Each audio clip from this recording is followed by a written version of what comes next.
Last time we were taping, I mentioned something that deserves, probably begs, and whether that be the case or not, I'm going to anyway, some further elaboration, although I was saying it in passing in another context. Here is a more expansive treatment of it, and it's this: that there are activities that are disclaimed, controlled, sometimes prohibited at an individual level that are acceptable at a general one.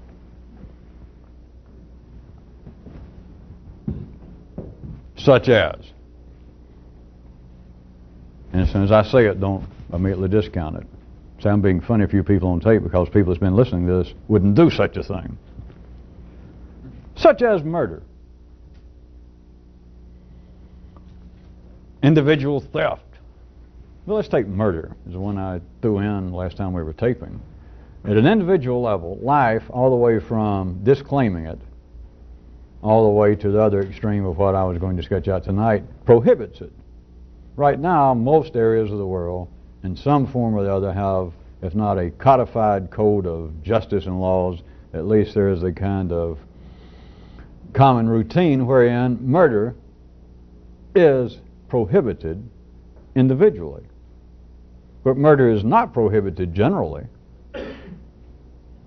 On the general level, it is not prohibited. That is, life does not stop. I'm not saying that we don't have treaties, and that men have been drawing up treaties in country A saying, we don't care what will happen, we'll never attack you, old great friend of ours, country B.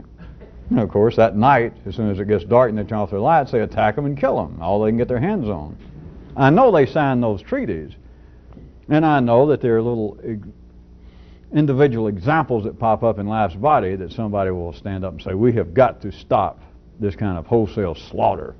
That there is no difference between countries raging war than there is some mad little person in the middle of the night stabbing a poor helpless clerk in a 7-Eleven store. And there's all the difference in the world. Now, I'm not talking about morally. I'm talking about if you've got the kind of intelligence just to begin to tune into a more complex detailing of what's going on in life, simply look. Murder is a great example. Killing other people is not generally prohibited by life. It never has been. It is not now. And regardless of the few examples of life in its own body having people pop up and say, and actually denounce, perhaps rationally and intellectually denounce war, that is not the mainstream of life. The mainstream of life is countries get together, put on their best face, they all take a bath, get out new uniforms, get their finest young men, draft them, everybody sings songs, has a drink, and goes off to kill one another. It's a glory. It is supported fully with flourishes, drum rolls by life itself, as long as it's on a general scale. That is, the obvious example, as long as it's warfare. As long as it's warfare, it's glory. They call down, and don't blame now you people that may be just hearing this with very crude intelligence. Don't blame this on humans. And it's no kind of conspiracy. It's not a governmental collusion of some kind to mistreat the population. But the individual societies, these groups of people that are going to war, which is a form of murder, is a generalized form as opposed to an individual form, they call down their gods. And every little group's god is a hell of a guy. Everybody knows that. He's just a wonderful person. Real broad-minded, real compassionate and all that, except when it comes to our neighbors here begin to crowd us. They just begin to annoy us in general. We think we should go over there and kill them tonight. When the sun goes down, they turn out their lights. And if it need be, if the time and place is appropriate for that particular society, that group, that segment of life's body, they may even consult their priest. And the priests always support the war, in case you had never noticed. Now, it's no attack on religion. Again, it's not a collusion. It's the way life works.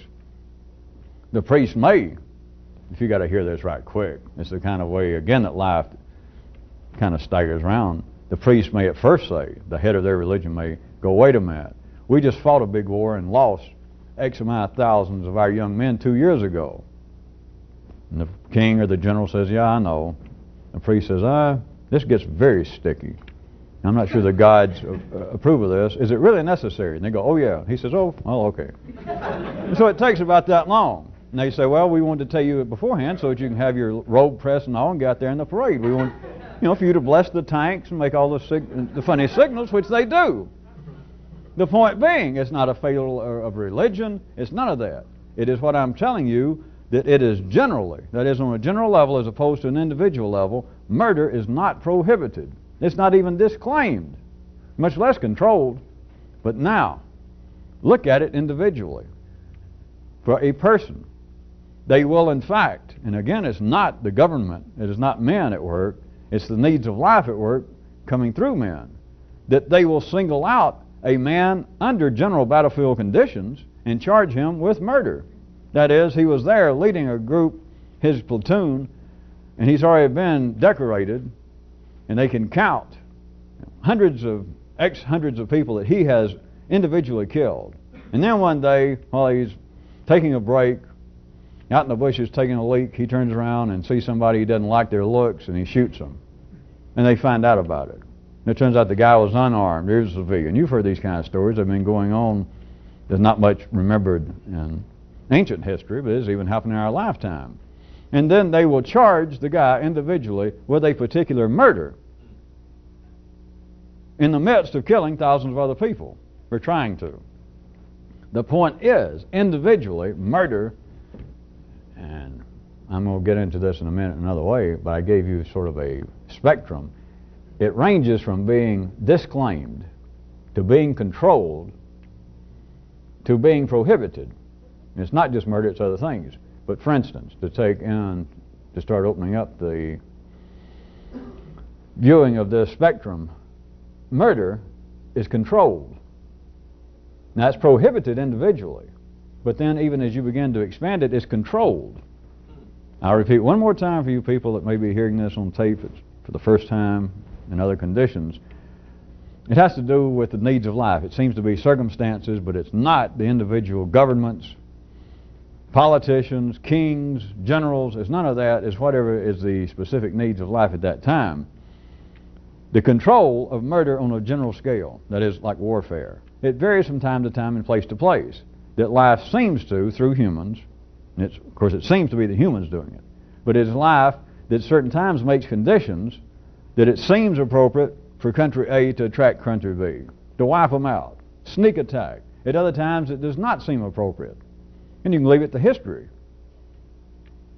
Sometimes the history only takes a few hours or a few days, that you can feel the mood throughout the general life of life within man, that the sentiments are that you shouldn't have done that to country A.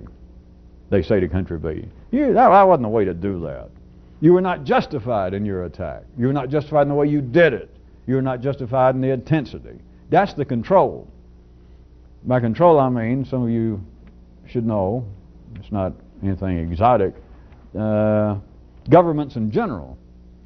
In the law, they use that word sometimes, like the control of the privilege to drive, like the control sale of alcoholic beverages, that it's something that the government allows, but under very strict, under some form of control, that you can sell alcohol, but you can only sell it on such and such days, you can only sell it in such and such areas, such and such distance from a school, only during certain hours.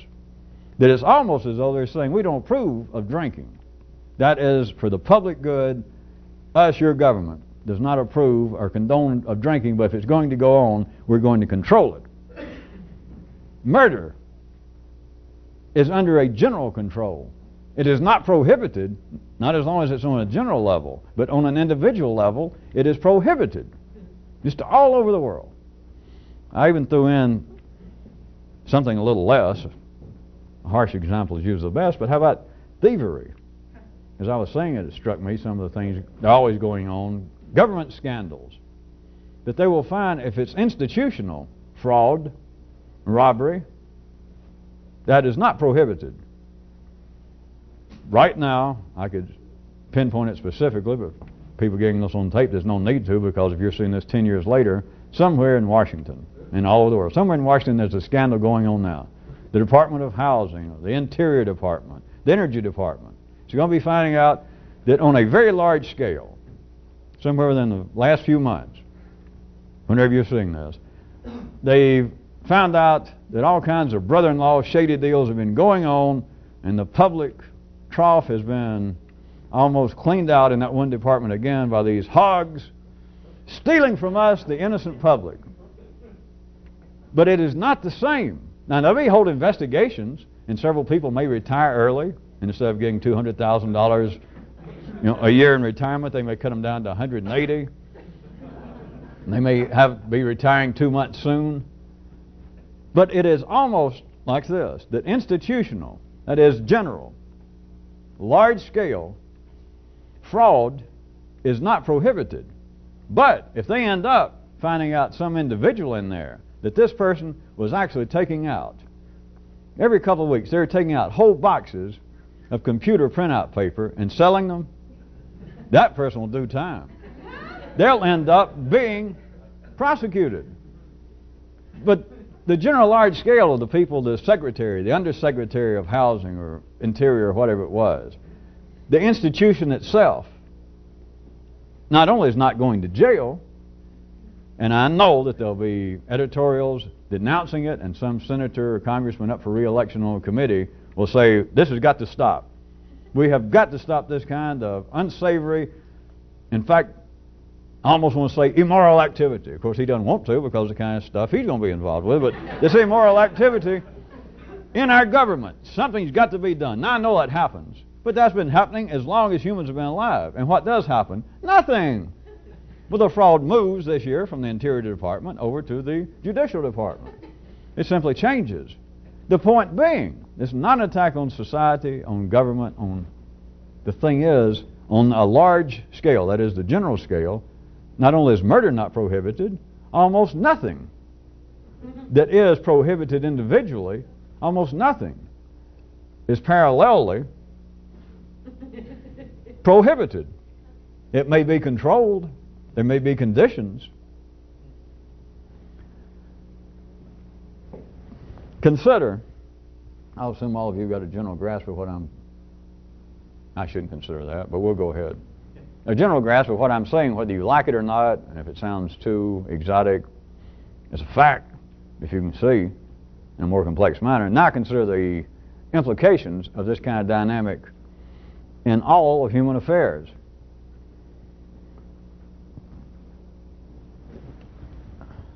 Consider it specifically with information. Consider it specifically, even more so, with the kind of information that seems to be inherent in this kind of stuff. You have got the same situation, that you have got life running a spectrum on this kind of information, running all the way from disclaiming it to prohibiting it.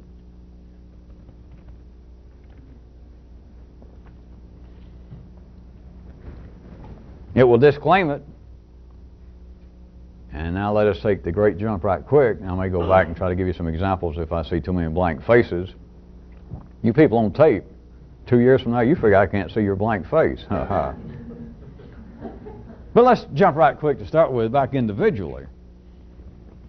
Forget about institutions and people out holding up fruit stands or people robbing office supplies. Consider individually that life already disclaims this kind of information because there's parts within your own nervous system. Don't blame it on me, don't even blame it on you. But there are parts in your own nervous system that hear some of this. And I don't mean anything weird, I mean stuff that you hear here just every night that's just absolutely insane and can't be true. And yet you hear it and something in you will go, wait a minute, that's insane, that can't be true. See? That life makes you, it is doing it for you, through you, disclaim it. Oh, come on. It can go from that to controlling it. Controlling it is perhaps best exemplified by the watered-down variations that come out in religion of this kind of information. Always a tremendous time and space lag that some versions of this will end up in religions. I don't mean necessarily what I'm saying, but some versions of at every given time of this kind of information seeping out of life's general trunk into a few people here and there. When it seeps out, though, and the seepage gets too great, then life begins to control it, such as, if you want me to jump back, that apparently the state cannot absolutely control at certain times, at certain places, the consumption, the sale, the manufacture, even if it be illicit, of alcoholic beverages. And so then it's as though they say, well, wait a minute. Okay, you guys, you got to get stamps, you got to pay taxes, and you got to do it under certain conditions. You can manufacture it and you can sell it, but we're going to control it. That is part of the purpose of religion. It's to take this kind of information, they water it down, and then it's controlled, which is just a midpoint between prohibiting it and just disclaiming it. All right, it does it in your own nervous system. Now forget about being religions going on out here. At the times your own nervous system is not wired and primed up to go, wait a minute, this is just nuts, and you just disclaim it. I'm not going to pay attention to that. A point a little further toward acceptance, toward being able to hear, gets to be a kind of control. That you play religion, that is your own nervous system, within yourself. You hear, let's say, when we're here taping, and you hear some information, it's kind of almost, not in any particular moral sense, but almost offensive, almost frightening, which any good, real new information is to revolutionary hearing, and it's almost too much. You don't analyze it, you don't plan to do this, of course for one good simple reason, because you're not the one doing it. But it's as though you now have your own real Orthodox rabbi, your own Pope inside of you that hears information. It's almost as though this is going on. Trust me right quick. It's almost as though the information came out and you heard it. Like you're all the people out there in St. Peter's Square, and suddenly you heard this, and the Pope hears it too. That is the Pope of your nervous system. He hears it, and he, of course, immediately realizes a lot of you heard it, and he has to go, well, wait a minute. Wait a minute. And then he what? He translates it for you. He puts a controlled spin on it. He says, well, now wait a minute. Now wait a minute. It's not, I know what some of you thought that said, but now wait. And it may be to the point that he, that is that part of your nervous system, realizes I cannot immediately disclaim that. I can't immediately holler, well, that's a bunch of crap. He just knows, that part of your nervous system knows that if I do that, at this particular time, it's not going to work. A whole bunch of them are going to go, no, that ain't a bunch of crap. I want to hear more about that. And so it moves from disclaiming into a form of control, that you are now your own real conservative rabbi or priest or shaman. Your own part of your nervous system goes, well, and it immediately translates what you heard in a watered down, controlled version. That, when that person said that murder is acceptable or some other, no, all right. And it does its own allegory. It translates it, waters it down, it controls it. So that what you hear, the populace in your own nervous system out there in St. Peter's Square suddenly doesn't get spooked and begin to run amok like a herd of unruly elephants. It would be dangerous to your own nervous system. You could have little neurons, and connections all trampled down real flat. So it puts a kind of control to it. Pushed it a little bit further, it's just actually prohibited. That you just, and this goes on, I'm not going to try to give you historical examples because it's very elusive, and by the time I could even give you three-dimensional descriptions of this kind of information almost started getting out in life, in times I could almost describe that life did, apparently out there, put the squish on it, that is prohibited. By the time that happened, whoever was doing that is already yesterday's news. Because whoever could be seen as being responsible for doing that shouldn't have done that. That is, they took a nap. They had a relapse. They fell under the questionable auspices of their own internal Pope or Rabbi. There's no reason that they would even, if it happened, which I'm not going to tell you it ever did or give you an example, but if it did happen, that somebody did, almost apparently, try to make this public.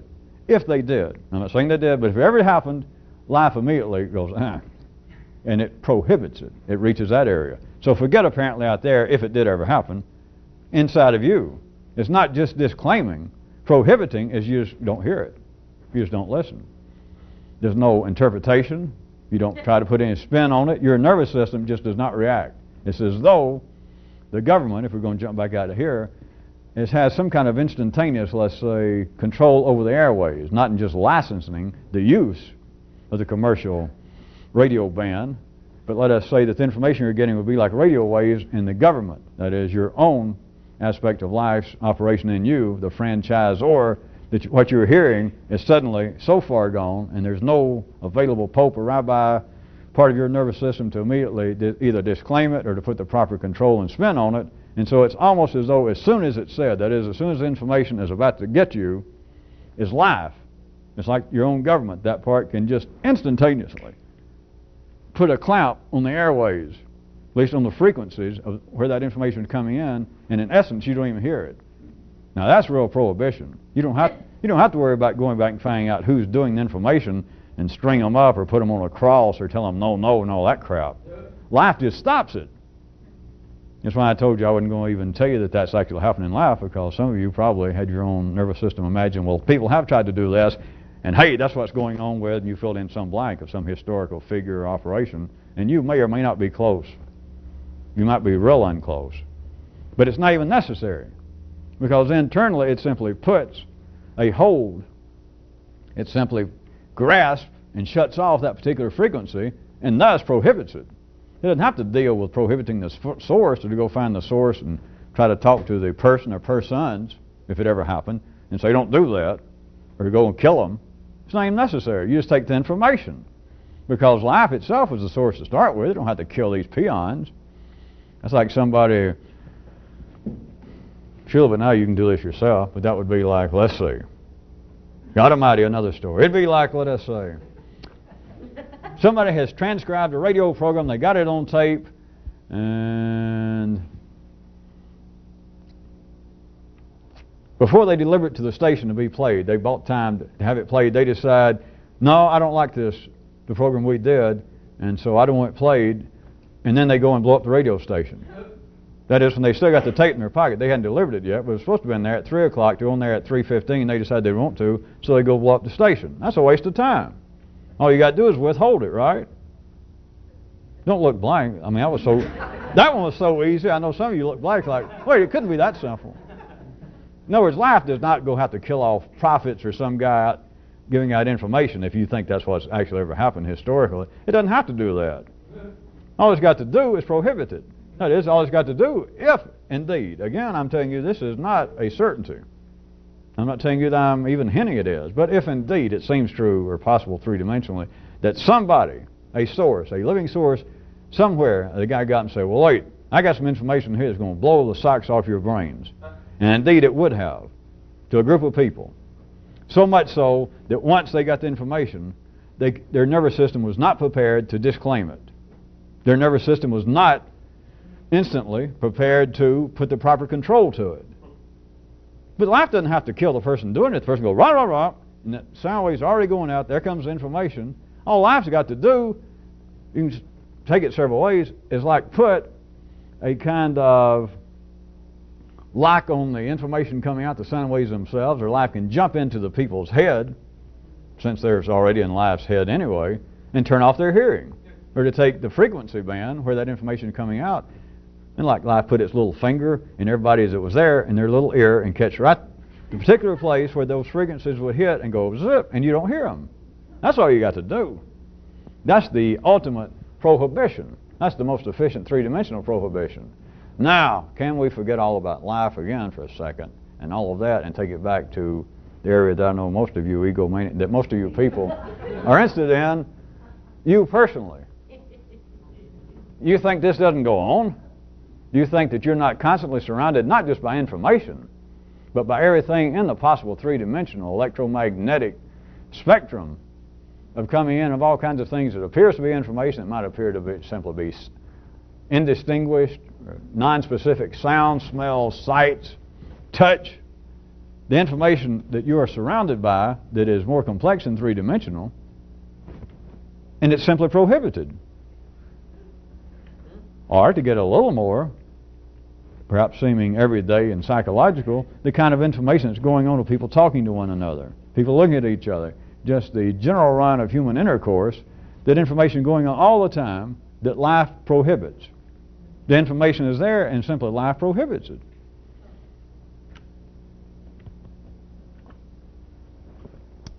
Now may I remind you that I started out pointing quite specifically that life prohibits, disclaims, controls, prohibits activities individually, that it does not do so generally.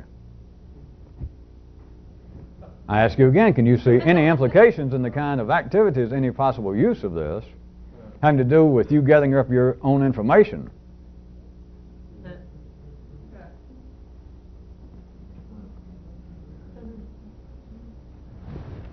All right, I'll give you an extra olive for your martini right quick. Some of you heard something there. If that is correct and valid in the three-dimensional world, which it is, always remember this. It can always be reversed. That is, those things that would apparently be, don't get confused, that would apparently be disclaimed, controlled, or prohibited on a general level might be acceptable on an individual level.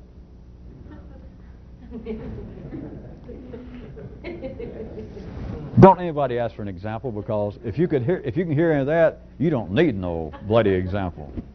All right, maybe I will forward through anyway.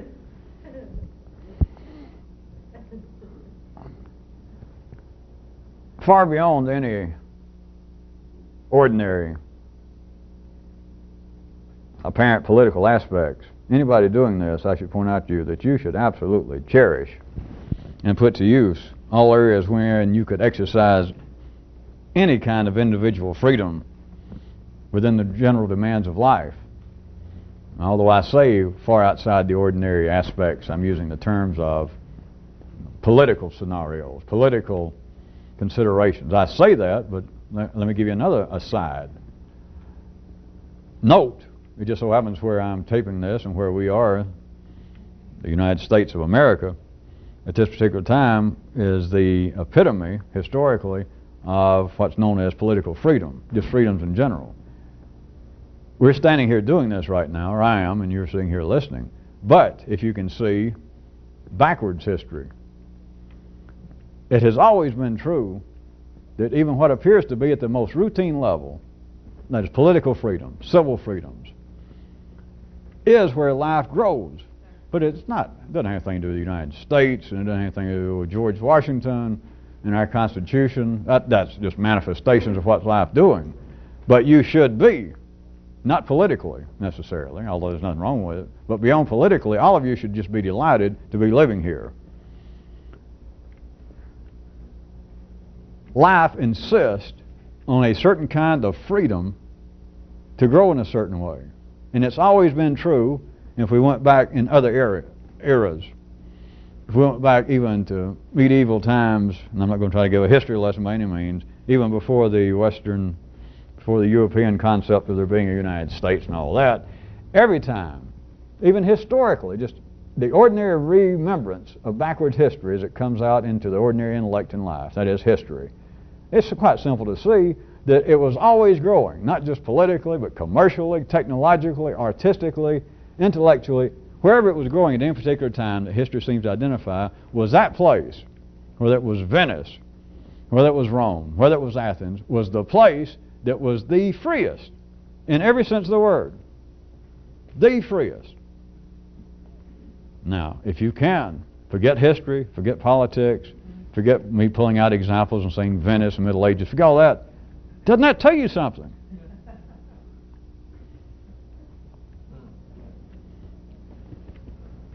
And many ordinary nervous systems could go, well, yeah, but I got to think about that. What kind of damn freedom is that I got to think about that? Or could we discuss that in more detail? What's to discuss? Well, wait a minute. Do you mean... Wait a minute. My reaction to that was, let's see, do I mean what when I was thinking about exceptions to what you said. Let's see. What kind of freedom is that? Well, that's just my thinking process.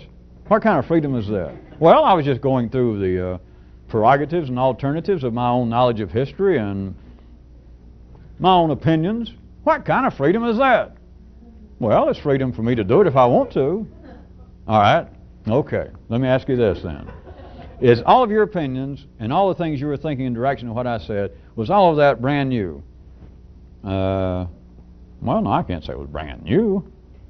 You don't just suddenly come up with opinions, or I've read history and kind of pieced things together and thought about it on my own.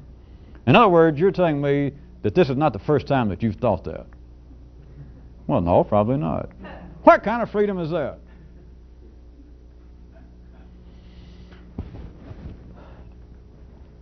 The real freedom, although, again, I repeat, it's nothing to dwell on forever, but life is always, is not trying to send you out messages, not you individually, but there are messages there that no one ordinarily comprehends, and that is that it needs, and that's just a word. And I'm not going to tell you the word life has instead of freedom. That's not even important if I could translate it for you.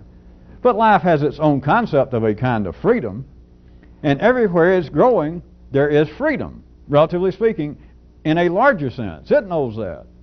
And all you got to do is look around, as I was trying to tell you, just at the most mundane level, politically, economically, and every other way. Every time that life is growing, whether it was here circa 1990, whether it was Italy circa 1360, whether it was Rome, 10 BC, wherever it is, the area that life is historically considered, which I won't argue with it, no need to, was considered to be the avant-garde, the place, like the hole in the glove, that life is trying to push out progress, and it comes out in one place for one group of people at one particular time. It was the place that history says. Maybe historians do not put it this bluntly, but you people are well read enough to know this. If not, you're just going to have to trust me. It was the place that was the freest. It had the least, much less, constrictions and control over what people did, what people thought, all that. Again, try and forget, wipe away political considerations, because you people that might be getting this on tape, this has nothing to do with that. Nothing, believe me. But there's the information. That's the way life works. But I guess some of you, are smarter than life. Well, I don't have to put up with that crap. Hell, I can live here in a damn bird cage 2 by 3 feet and be free. I can live much less than 2 by 3 feet. I don't know what the volume, centimeter-wise, millicentimeter-wise, of your little skull is. But yeah, I can live in there. I know what freedom is, because I can think anything I want to. Life on a large scale, and some of you, I'm going to have to just tell you point blank, I have some reason to believe that life is probably more intelligent and up to more than you are individually. So just take that as a working supposition for a second, and consider why I'm telling you that life itself grows where things are most free. Or if you get better than you can escape from 3D weights of gravity, you can look at also that life is freest where it's growing. But that puts a strain on ordinary intelligence. But it's the same thing. So if life does that, to have to put it real crude for the temporary punchline, where do you get off? Not having the proper respect, the proper interest, the proper pursuit of any area inside of yourself wherein you apparently can experience any freedom from the general demands. Where do you get off, I say? And don't tell me 3rd Avenue. You've got to find the areas within your own nervous system where it's possible. And here's the way it feels to many people. And I'm not going to complain and argue with it, or I wouldn't even bring it up, because I know. You can find these fresh areas wherein new information almost seems to arise in you. Not from a book, not from me, not from somebody else. But it almost seems that this new information is solely just coming out of you. That, I insinuate to you, is getting close to freedom. You should leave. There was a classic, not classic, it's the first one, case here in the last 6 months in American jurisprudence. A certain 1960s rock and roll star was the first person ever charged with and tried on the basis of plagiarizing himself. He was a songwriter also, might I add. So it was interesting. It was bound to happen sooner or later, but he was charged and had to defend himself with plagiarizing himself. I don't get you confused. It had to do with later in life he changed publishing companies. But at any rate, leave self-plagiarism to J.F., John Fogerty. Don't do it. Because that is the normal flow of ordinary thought. Which is not what I was trying to get some of you to consider a few nights back. That's not real thinking. Not in the sense of this, because real thinking is a continual thinking when you don't have to. But as long as you can plagiarize yourself, which everybody does, you just hadn't been charged with it. See? You were a little more fortunate than the fortunate son. You hadn't been charged with it yet, but leave the plagiarism, the self-plagiarism, to him. That is, everybody else. Because no matter what it is that you think, no matter what opinion you have, if you've already written it, if you've already sung that song once, you're subject to being charged with self-plagiarism. It is not real thinking. It is not thinking beyond what you've got to, because all you've got to do is to continue to cannibalize yourself. That's all you got to do. Nothing else is required. And if you do that, nothing's wrong. And I'm not here to tell you people don't take anything's wrong. Tut tut. No, no, no. Everything is just right. But if you don't find things to be just right even when they're just right, then you got to get beyond that. And the place is where there is a kind of freedom. But anytime you're thinking that which you automatically think, you're in captivity. You're not being freed. Life itself is doing one of the aspects that I gave you of that spectrum. Life is either disclaiming the possibility of you hearing, even apparently producing some new information in yourself, or it is watering it down and controlling it and just letting you have little doses, just enough to keep you in line, to keep you from having absolute DTs, if we were talking about alcohol, that life can't close down all the liquor stores in your state and say, you can't drink anymore. You know, it'll let you have a little 3.2 beer.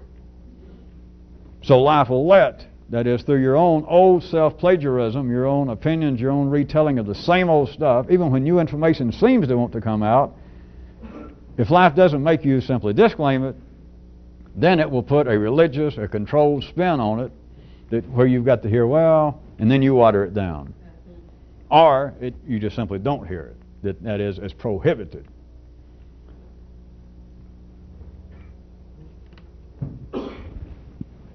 The new area, if you indeed belong in this kind of stuff, it is the new areas of the brain that can experience some freedom, and the freedom always feels like, I'll say it again because you're not being misled to remember this description for a while.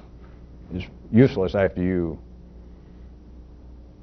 have a continuing ability to do it, but it's almost as though this new information, the various places that you've been wanting to scratch if you belong here, the stuff you thought you wanted to know, that even though your verbalizable questions and descriptions of what you wanted to know were invalid, but at any rate, when this starts paying off, when this is really fun, it's as though the fun, the pleasure, the information, the stuff that you learn, it's almost as though, as shocking, as blasphemous, as anti-clerical, as anti-psychological as it is, it's almost as though for no accountable reason, with no rationale, and being three-dimensionally impossible, it's as though the information arose in your own brain.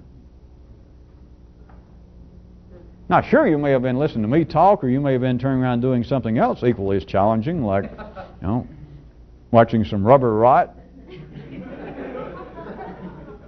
And suddenly here it is, something else. And it's as though it didn't come from me, it didn't come from what somebody else said, it didn't come from a book. It's almost as though, you begin to feel it, it's almost as though it just sprang up right here in my own little brain. But it will not spring up where John Fogerty, the general population, is sitting in their room, strumming a guitar, and cannibalizing what they've already done. Plagiarizing themselves. That is, you thinking, and I don't care what you thought, it doesn't matter. But whatever you thought before will not get it. Just because you won the Brutus Cup last year does not mean that your team will even be in the runoffs this year. Don't ask me what the Brutus Cup is. I don't. They're having enough trouble in Europe now with the unruly mobs at soccer games, so I don't want to get anybody You might care to think about it, but don't tell me.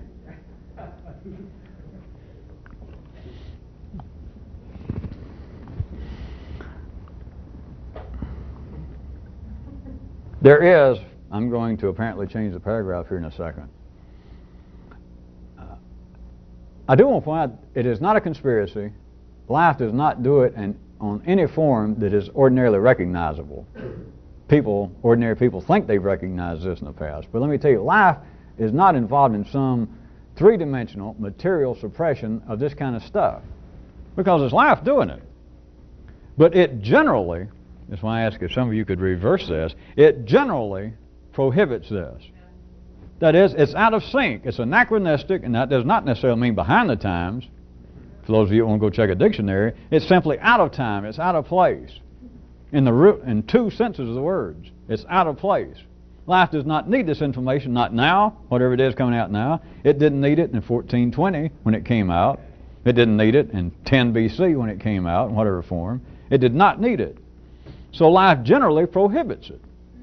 You can look at it as a very crude way. It's life noodling to itself. It's life sitting around in its own little room with its guitar and playing little things and thinking, well, I've never played that chord before. Or I've never tried to put in a flatted 13th while I was doing an augmented. And it tries it. But it realizes, all right, generally I'm not going out and play that kind of chord. The other gods, the other lives would laugh at me. And so it just sits in this room, and this kind of stuff comes out. So, but it's generally prohibited. Life is not going out in general and play that chord. Or this whole little song, it writes one verse and kind of looks around. Does anybody hear that? Because it is so insane, or it's so blasphemous, or it's so far removed from the prevailing taste in music, that is, ordinary reality, that it realizes, it was kind of fun. Like life almost lays down its guitar. It looks off like, come to your senses. So, for those of you who can reverse what you thought you understood 20 minutes ago, what you heard, life and generally prohibits this.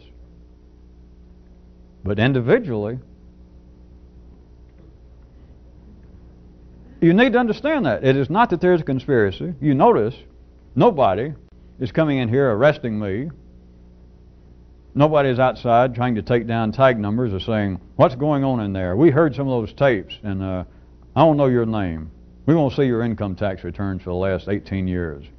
What's going on here? It's not that, because that's not necessary.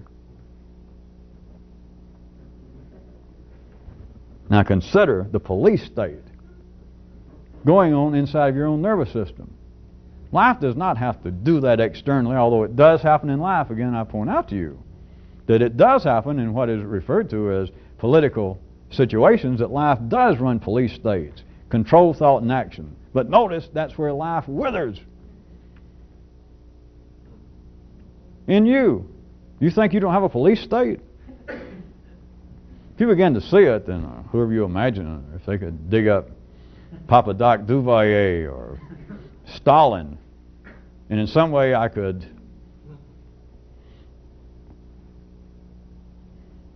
metaphorically turn a Stalin or a Duvalier or some madman tyrant suddenly into like a thought process and stick it in your head, and it was confronted with yours, I bet you people like Papa Doc would go, gee, look.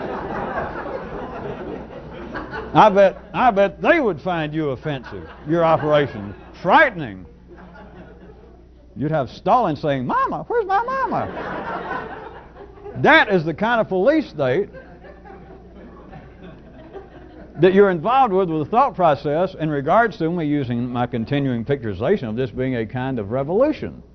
Not of course politically, not in any observable external manner is this a revolution, but an internal revolution. It's not a general revolution. It's not a revolution of me trying to get all of you to think like me, or for all of you to think like anybody. It is always an individual revolution. That it's you finding a new place where there is no established power, where there is no police state, where there is no general or individual prohibitions about unnecessary thought, which is new thought, new information. And to find that place, and that is the revolution, that is freedom.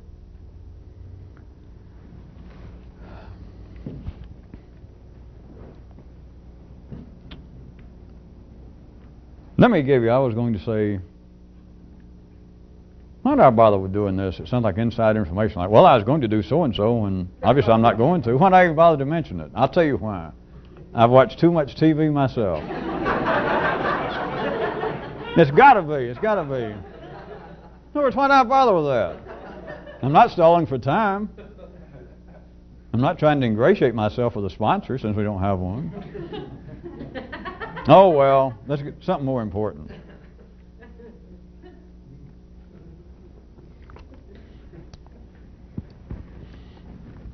I was going to slip in another, getting toward the end of the year, another little present for you. And this would be a prime time to do it.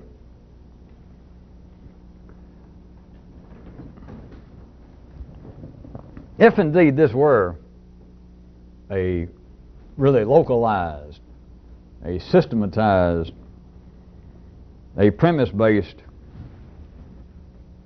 belief system or package of information that I in some way had locally produced, concocted, stolen, put together, otherwise had no business having, since it would be a form of, if not self-plagiarism on the level that it's simply life, cannibalizing and regurgitating itself at the ordinary level.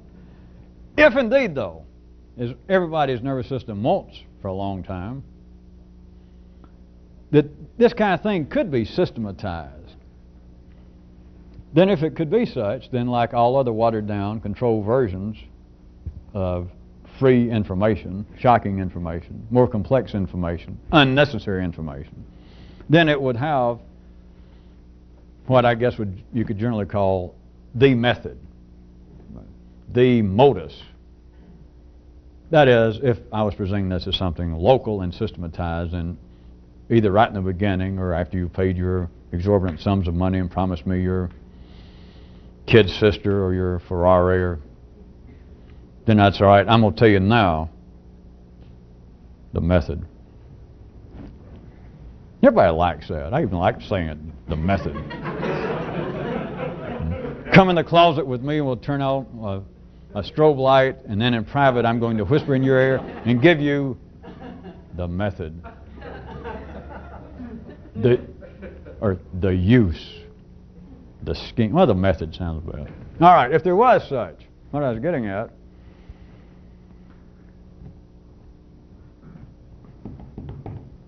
I could describe it. I could say, all right, this would be, now this is not it any more than the several sort of funny names that I made up for this when I said if this had a name, which it doesn't, and if I was ever going to give it a name, which I'm not, then I'd go ahead and say, this might be one of them. You remember all that. All right, if there was the method to this, then at least you could consider some of this, it's up to you individually, but I'm just going to say in general, you could consider that this non-existent, the method that I was about to verbalize for you, that you could consider it probably generally operational from,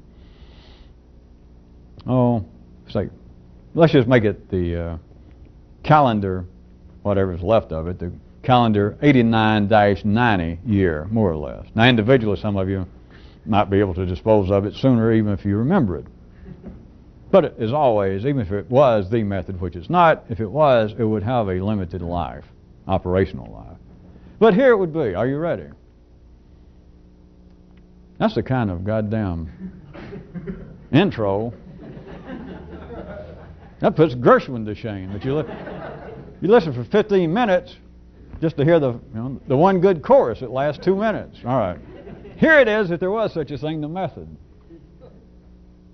For, as I said, the calendar year 89-90 at best. No great surprise, but here it comes. Presented to you as the method, if it was such a thing. But here it would be. Now I'm ready. Are you ready? I'm ready. Here it would be if I was going to describe the method, which I'm not. But if I were, here it is. The continual checking in with yourself to see, am I, this moment, thinking more than I have to?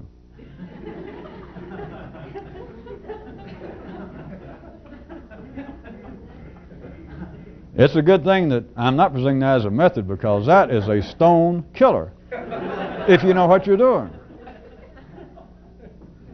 No morality, no question about it, no chance of running amok, no possibility of self-delusion, not subject to local conditions, not even prohibited, because you got to stay one step ahead of life. That is, life doesn't let this happen unless it's letting somebody stay one step ahead of its general requirements. There's the only reason I can pull stuff like this out and then pull it in. To continually check in. Just check right in here, right this moment, in regards to what seems to be, in either way, that seems to be out there. That is, I may be thinking about what I'm observing, what seems to be things within my external purview. Or it may be that I'm sitting here by myself in my room, meditating, thinking, worrying about something, planning, whatever. It doesn't matter. But to continually check in. Notice it doesn't say that what you're doing is wrong. To change what you're doing takes no effort, no ordinary effort. It's not to change what you're thinking, but it's to simply check in. Constantly. To check in. Just look right in. Don't fool with it. You don't have to stop it. No question about it. You just check in. Am I right now? Right this moment. Am I right now? Was I? Now that I checked in. But am I right now? Am I thinking more than I have to? That's it. That is the method, if there was a method. At least calendar year 89-90.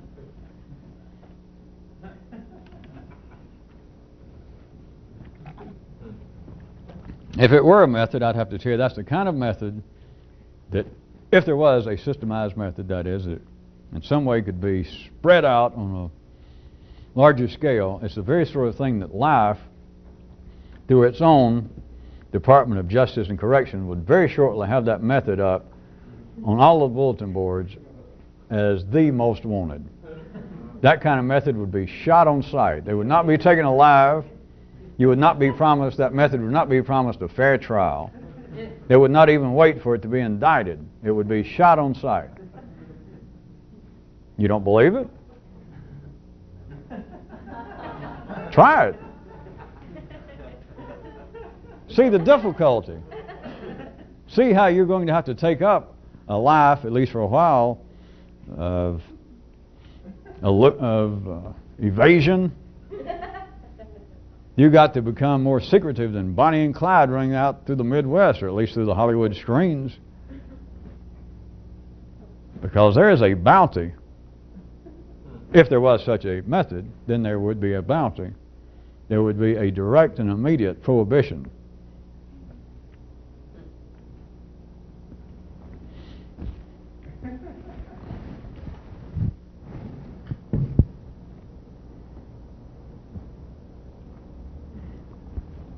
My mention of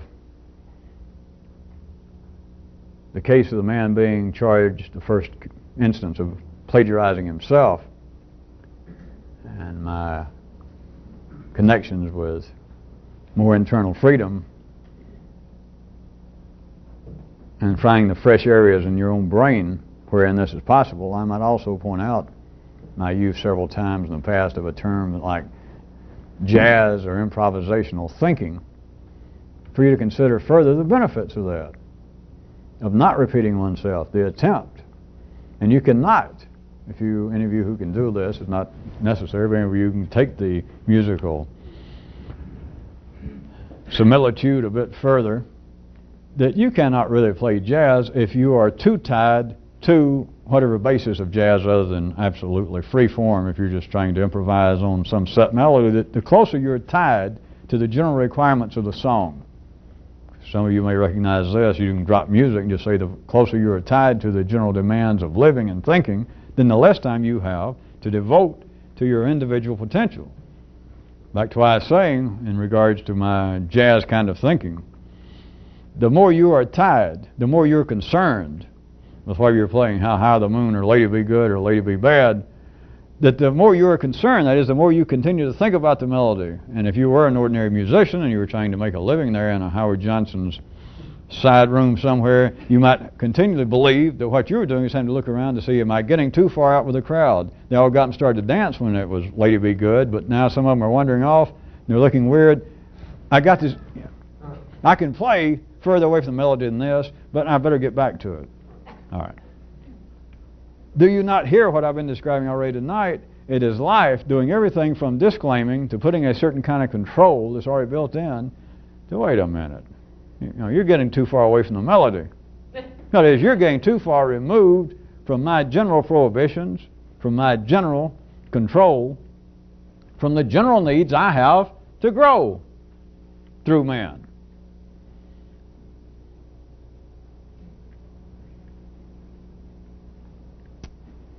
You should leave, trust me, trust yourself. You should leave self-plagiarism to everybody else. And everybody else is your own nervous system also. Because every time you're thinking the same thing again, no matter what it is, no matter what it is, no matter what it is a form of self-plagiarism. It is a form of, from a more complex view, it is a form of self-participatory captivity without you knowing it.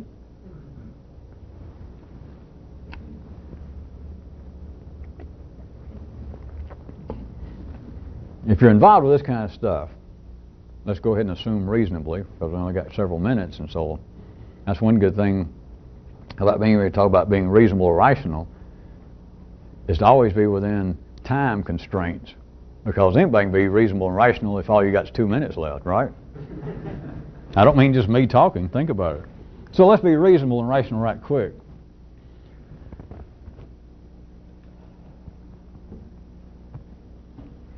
How could you not cherish freedom, no matter what you thought this kind of stuff was about? And for my last time on tape, since we're running out of time anyway, forget political implications and etc. But how could you not just cherish freedom, because that is the basis of any change period? But does anybody cherish freedom? Are we wired up that way? Not on your aunt's ass. Nobody is. They can talk about it. And at crude, that is more simplistic levels, apparently out there, people do actually get and fight and die for, quote, freedoms. Political freedoms, economic freedoms. Overthrow the powers that be so they can become the powers that be. But internally, does anybody cherish freedom? Are we wired up that way? No. And still, regardless of the fact that there have been people who have written political, philosophical treatises and essays proclaiming their love, trying to encourage others to in some way cherish freedom in your own mind, in your own soul and all that. Are we wired up that way generally? No. Do you remember the one little one I slipped in on a Kyroot about the guy that would oft times, after a good ordinary day of ordinary successes and ordinary ordinariness, would at times come in after a hard day and look in a full-length mirror and say to himself, my dear, habit becomes you. Plus all of you people on tape, you sure are looking good.